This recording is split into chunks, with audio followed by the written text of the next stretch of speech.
The champagne glass slipped from Josephine Bennett's fingers, shattering against the polished concrete floor of the university's architectural studio. Fellow graduate students glanced up momentarily before returning to their drafting tables, oblivious to the earthquake that had just destroyed her world. The email from her mother burned into her vision. "Bennett construction is finished. Your father's partner embezzled everything. Federal agents at the house. Come home now."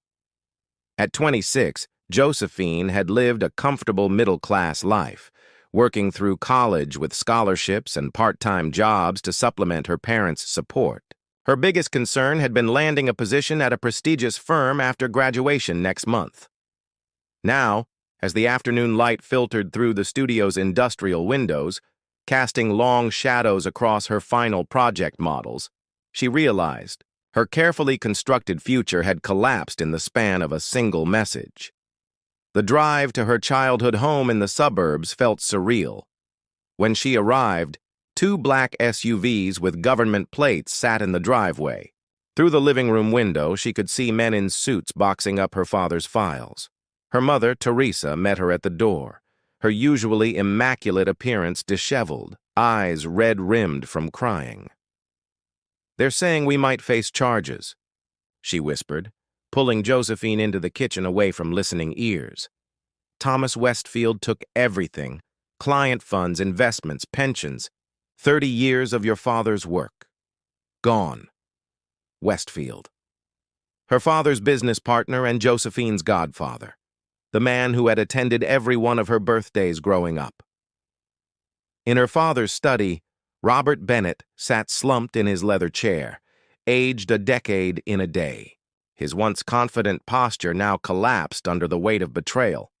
"The bank accounts are frozen," he said, without looking up when Josephine entered.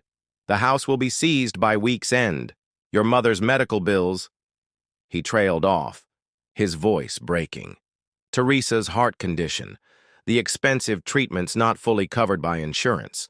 The realization hit Josephine like physical pain. "There has to be something we can do," she said, kneeling beside her father's chair. Robert finally met her eyes. "There might be one option, but I never wanted this for you." Before he could elaborate, the doorbell rang. Through the window, Josephine spotted a sleek black Aston Martin that likely cost more than her parents' home. Her mother returned to the study, followed by a man whose presence seemed to command the very air in the room. Tall, with broad shoulders, perfectly fitted in a charcoal suit, he moved with calculated precision. His dark hair was styled impeccably, his jawline sharp enough to cut glass. But it was his eyes that caught Josephine's attention, deep blue and utterly cold, like the depths of a frozen lake. "Mr. Bennett," he said, his voice rich but emotionless, "I believe we discussed a potential arrangement regarding your situation." "Vincent," her father nodded, suddenly looking smaller.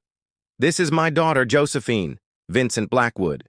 Even someone focused on academics like Josephine recognized the name. At 34, he had built Blackwood Technologies from a garage startup into a global empire worth billions. Business journals called him brilliant. Competitors called him merciless. The media called him the Frost King of Silicon Valley. His gaze assessed Josephine with clinical detachment. "Miss Bennett, I understand your family faces significant legal and financial difficulties." She straightened her spine, refusing to be intimidated. "And you're here to help out of the goodness of your heart?" Something that might have been amusement flickered across his face. "I don't make decisions based on sentiment. I make them based on mutual benefit." He gestured to the federal agents visible through the doorway. "I can make all of this disappear. The charges, the debt, everything." "In exchange for what?" Josephine asked, though the pit in her stomach suggested she already knew. "A marriage contract," Vincent stated flatly. 1 year minimum, with possible extension based on performance. Evaluation. The room fell silent. Josephine felt her world tilt beneath her. "You want to buy me?" she managed, her voice steadier than she felt. I want to acquire a suitable partner for business and social obligations, he corrected, unbothered by her characterization. Someone without industry connections or ulterior motives, someone authentic. His eyes moved over her again, more carefully this time. My research indicates you fit those parameters. Josephine looked at her parents, her father's defeated posture, her mother's trembling hands, and understood the horrible truth. Without this arrangement, her family would lose everything. Her parents might go to prison. Her mother's heart might not survive the stress. I need time to think, she said. Vincent checked his watch. You have until tomorrow evening. My lawyers will prepare the contracts tonight. As he turned to leave, he added, One more thing, Miss Bennett. This arrangement includes comprehensive non-disclosure agreements. As far as the world is concerned, ours will be a love match. After he left, the house felt smaller, colder. Josephine sat in her father's study, surrounded by the remnants of their former life, and tried to imagine herself as Mrs. Vincent Blackwood. That night, she lay awake in her childhood bedroom for what might be the last time. Through her window, she could see the city skyline twinkling in the distance. Somewhere out there, Vincent Blackwood was probably working late in his glass tower, treating her decision like just another acquisition to be completed. By morning, Josephine Bennett had made her choice. She would save her family, even if it meant losing herself in the process. The Blackwood estate sprawled across 5 acres of manicured grounds, the main house a modernist monument of glass, steel, and concrete that seemed to grow organically from the hillside overlooking the city. As the sleek town car carrying Josephine wound up the private drive, she clutched her small suitcase closer, all she had brought from her former life. A week had passed since the courthouse ceremony. No flowers, no music, no family present. Just a tired-looking judge, 2 witnesses, from Vincent's legal team, and the cold exchange of vows that felt more like a business negotiation than a wedding. Vincent had kissed her briefly, his lips firm but impersonal, before checking his watch and nodding with satisfaction. Transaction completed. Now, a stern-faced woman in her 60s greeted Josephine at the entrance. Mrs. Blackwood, welcome. I'm Mrs. Hudson, the estate manager. Mr. Blackwood has left instructions for your integration. Integration? Josephine echoed, the word feeling clinical and cold. Indeed. Your schedule, wardrobe consultations, and social calendar have been arranged. Your quarters are in the East Wing. Quarters, not our bedroom or even your room. Josephine followed Mrs. Hudson through the house, trying not to gape at the museum-like interior. Everything was pristine, achingly beautiful, and utterly impersonal, like the man who owned it all. Her quarters turned out to be a luxurious suite larger than her parents' entire first floor. Floor-to-ceiling windows offered breathtaking views of the city below, while a massive walk-in closet stood empty, awaiting the new wardrobe Vincent had arranged. Mr. Blackwood rarely returns before 9. Mrs. Hudson informed her. Dinner is at 7. You may take it in your room or the small dining room. Alone in her gilded cage, Josephine wandered to the windows, pressing her palm against the cool glass.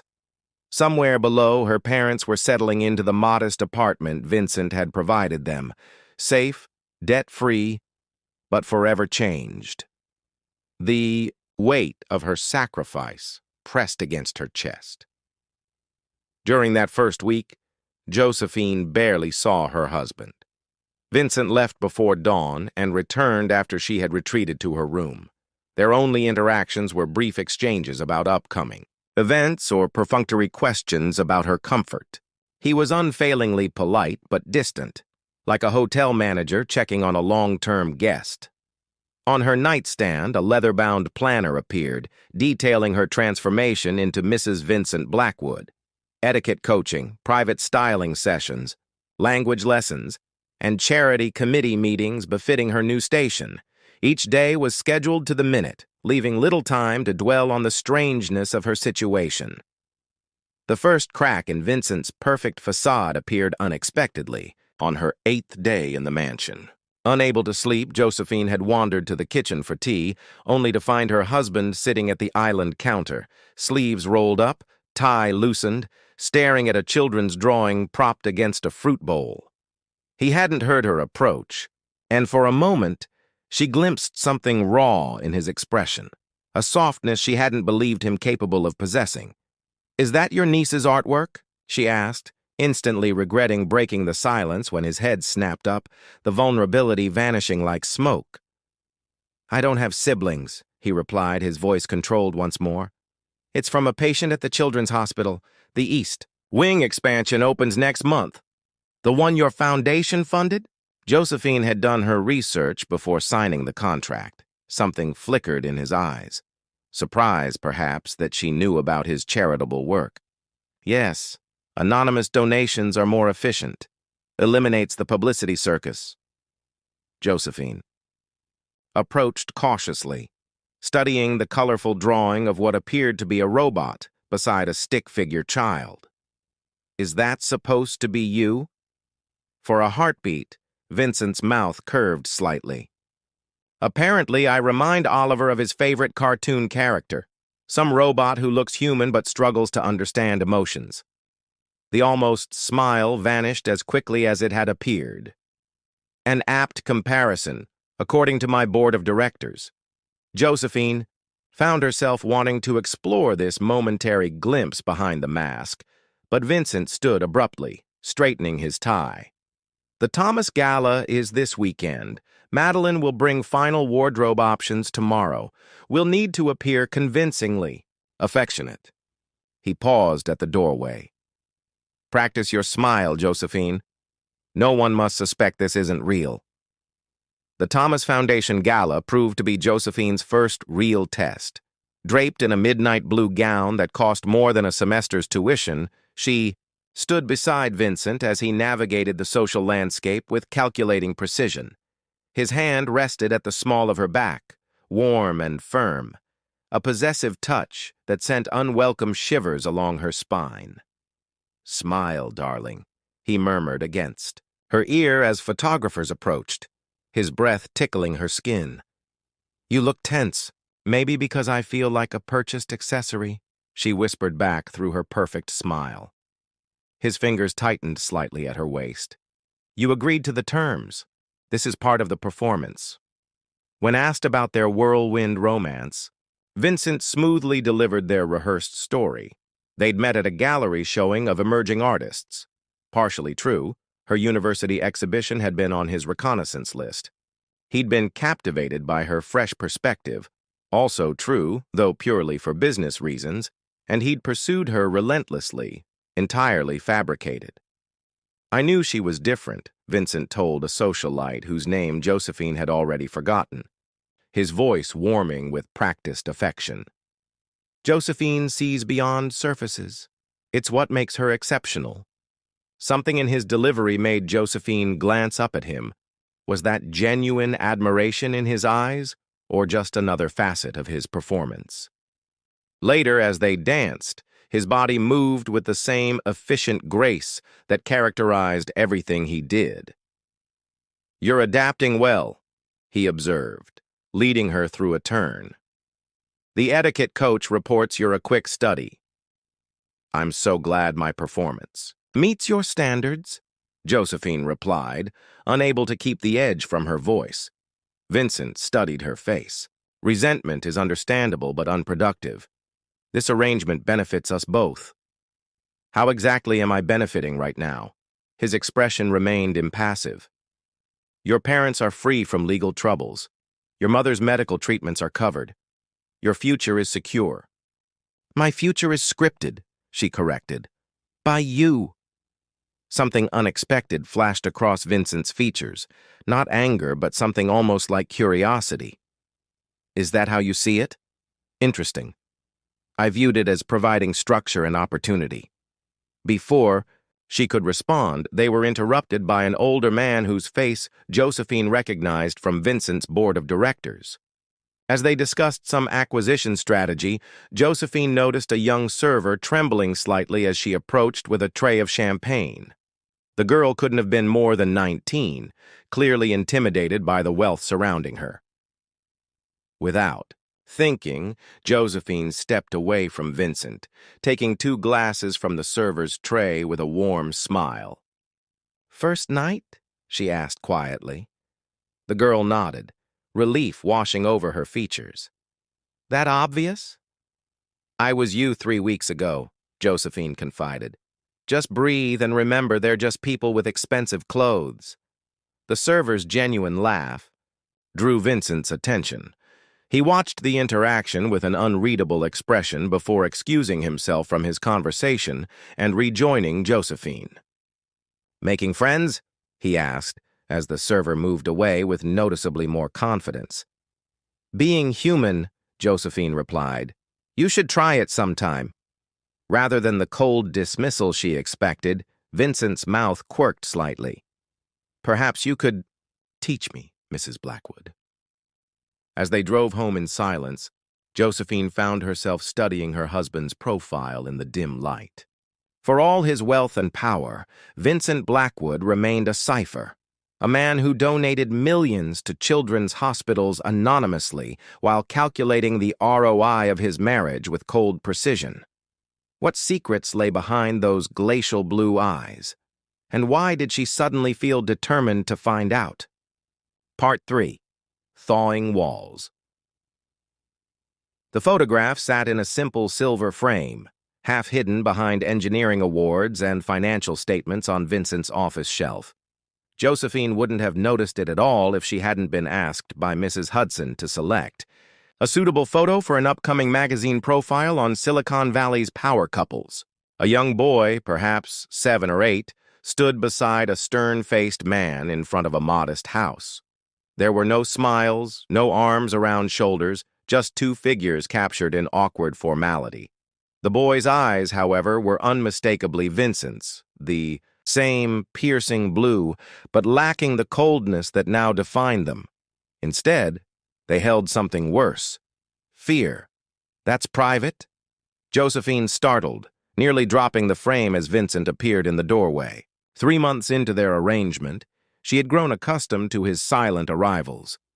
But something in his voice now, a tightness she hadn't heard before, made her pulse quicken. "I'm sorry. Mrs. Hudson asked me to find a photo for—" "Use the professional portraits in the media folder," he interrupted, crossing the room with measured steps. He took the frame from her hands, his fingers brushing hers briefly. "This isn't for public consumption." Josephine knew she should leave it alone, but something in his rigid posture compelled her to ask, "Is that your father?" Vincent placed the photograph face down on the shelf, his back to her. For a moment, she thought he wouldn't answer. Rain lashed against the floor-to-ceiling windows of the mountain lodge, turning the spectacular forest view into a blur of green and gray. Inside, the Blackwood Technologies executive retreat had descended into crisis mode. Josephine watched, from her position near the fireplace, as Vincent paced the length of the great room, phone pressed to his ear, his usual composure fractured by the news that had arrived an hour earlier. "The entire security protocol compromised?" he demanded. "How did Wong's team miss this in the audit?" He listened for a moment, his jaw tightening. "No. Don't pull the system offline yet. That's exactly what they want." The executives huddled around the conference table looked increasingly anxious. Blackwood Technologies' newest security platform, the one that was supposed to revolutionize data protection for healthcare systems worldwide, had been breached during final testing. The attack signature suggested Meridian Global, their largest competitor. Vincent ended the call and addressed the room. "The vulnerability affects the Delta module. We need solutions, not excuses." "The coding architecture is too complex to patch remotely," the CTO argued. "We'd need to rewrite the encryption protocols from scratch." Then that's what we'll do, Vincent replied, his voice sharp with determination. The launch cannot be delayed. That's impossible, another executive protested. Even with the entire development team working around the clock, we'd need at least 2 weeks. We have 48 hours before the shareholders' meeting, Vincent countered. Failure is not an option. Josephine had been observing silently, mentally applying architectural principles to what she understood of the software problem. During their 5 months of marriage, she had absorbed more about Vincent's company than anyone realized. While the executives continued debating impossible timelines, she approached the digital whiteboard displaying the security architecture. "What if you don't rebuild the entire structure?" she asked, her voice cutting through the tension. "In architectural restoration, we sometimes insert a secondary support system rather than replacing the original foundation." The room fell silent as all eyes turned to her. Vincent's expression was unreadable. "You could create a parallel encryption pathway," she continued, sketching directly on the board, "like a secondary load-bearing wall. The original code remains intact, but the data flow diverts through the new pathway when the vulnerability is triggered." The CTO stared at her diagram, then at Vincent. "That might actually work. We'd need to reconfigure the authorization protocols, but the core architecture could remain unchanged." Vincent studied Josephine with an intensity that made her skin warm despite the chill outside. Without taking his eyes from her face, he said, "Eleanor, get the development team on video conference. Richard, call Wong and tell him to implement Mrs. Blackwood's approach." As the executives scrambled to execute his orders, Vincent crossed to where Josephine stood. "Where did you learn to understand systems architecture?" he asked quietly. "I've always seen structures as integrated systems," she replied. "Buildings or code, the principles of stability and flow are similar." Something shifted in Vincent's expression.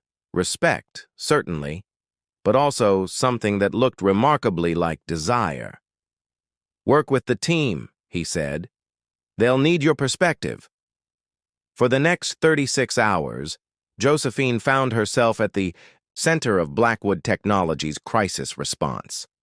While she couldn't code, her ability to visualize structural relationships proved invaluable as the team reconstructed the security protocols. Vincent worked alongside her, their shoulders occasionally brushing as they hunched over laptops and diagrams. In those intense hours, the careful boundaries of their arrangement blurred.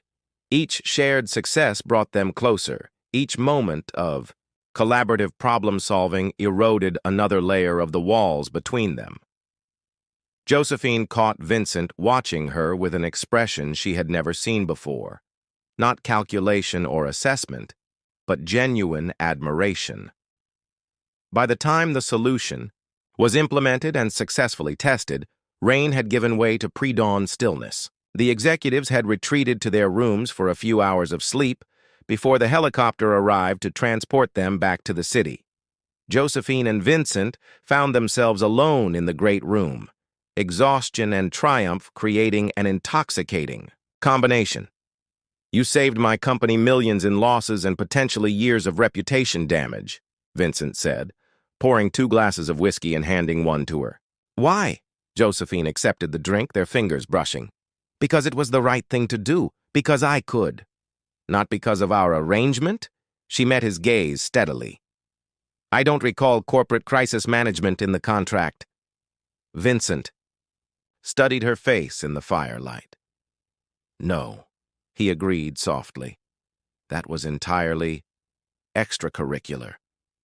The tension between them had shifted into something electric, something neither had anticipated when they'd signed their calculated agreement. When Vincent moved closer, Josephine didn't step away.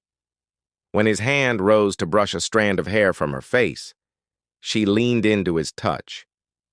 "This complicates things," he murmured, his voice rougher than she had ever heard it.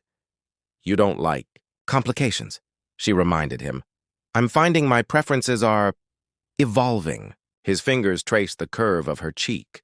When their lips met, it bore no resemblance to the perfunctory kiss they'd exchanged at their wedding. This was heat and hunger, and months of denied attraction finally breaking free. Vincent's controlled facade crumbled as he pulled her against him, one hand tangling in her hair, while the other pressed against the small of her back. Josephine responded with equal fervor, her fingers gripping his shoulders as if he might disappear if she let go. There was nothing performative about the way her body arched into his, nothing contractual about the soft sound she made when his lips moved to her neck. They barely made it to their suite, shedding layers of pretense along with their clothing. In the gray light of early morning, Josephine discovered that Vincent approached passion with the same intensity he brought to everything else, focused, thorough, and unexpectedly generous. His hands and mouth learned her body with reverent attention, his controlled exterior giving way to raw vulnerability. Afterward, lying in the tangled sheets with her head on his chest, Josephine traced the outline of a small scar near his collarbone. "What happens now?" she asked softly. Vincent's fingers continued their gentle exploration of her spine.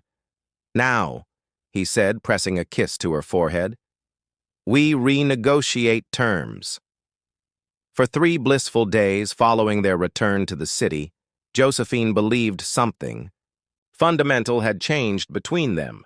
Vincent sought her company even when no public appearance required it. They shared meals, conversations, and his bed. He asked about her architectural designs, offering to connect her with developers who might bring her innovative concepts to life. When he smiled, really smiled, not the practiced version he deployed for business purposes, the transformation was breathtaking. In private moments, Josephine discovered a capacity for tenderness in Vincent that contradicted everything the world believed about him. Then came the email. Josephine hadn't meant to see it. She'd been using Vincent's laptop to finalize details for an upcoming charity event when a notification appeared from the law firm that had handled her parents' case. The subject line mentioned, "Bennett Construction Final Dissolution." Her finger hovered over the touchpad, ethics warring with suspicion. When she clicked, the world she had carefully rebuilt shattered around her. The email contained a thread, dating back to before her father's company collapsed. A detailed exchange between Vincent's attorneys and a private investigator discussing Thomas Westfield's vulnerabilities and how they might be exploited. The final report, sent 3 days before her family's downfall, included the damning line, "Westfield has taken the bait. Funds have been diverted as instructed. Bennett Construction will be insolvent within 30 days. Vincent had orchestrated everything. Her family's financial ruin, her father's humiliation, her mother's health crisis, all carefully engineered to create the perfect circumstances for his proposal. When Vincent returned home that evening, he found Josephine waiting. In his office, the email displayed on his laptop screen. "You planned it all," she said, her voice surprisingly steady despite the hurricane of emotions inside her. "You destroyed my family to force me into this marriage."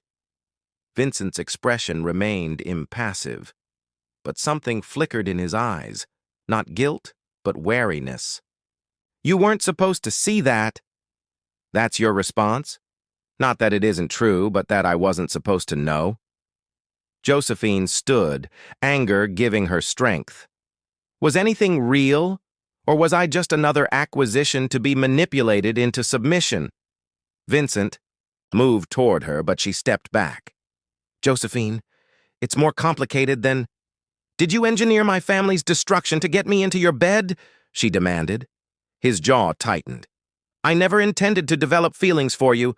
That wasn't part of the plan." The confirmation struck like a physical blow. "So it's true. All of it." "Yes." Vincent didn't flinch from the admission. "Westfield was already embezzling funds. I simply accelerated the inevitable and positioned myself to offer a solution. A solution that benefited you." "That benefited us both," he corrected. "Your family avoided prison. You gained security and opportunity.